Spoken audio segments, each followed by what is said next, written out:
Hey guys, welcome back with me again in this channel. On today's tutorial, I'm going to show you how you can apply the flash vibration effect to a logo in CapCut Mobile. So you can use this effect to make your logos or icons to life or glow. So after you add your logo, just go to Effect, Video Effect, click on the nightclub category and then add the flash vibration effect. This one, click on the effect and adjust it as you like. So here I'm going to adjust the atmosphere to 100 and the speed to 15. And for the rest of the setting, like the grow and range, you can just adjust it to your liking.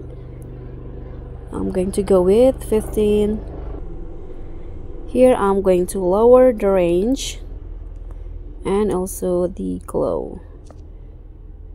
Okay, when you're done, just click on the check icon and there you go. This is the glow effect or icon that you want. And that's all for me. Thank you so much for watching. Don't forget to like, comment, and subscribe, and also click on the thanks. Bye.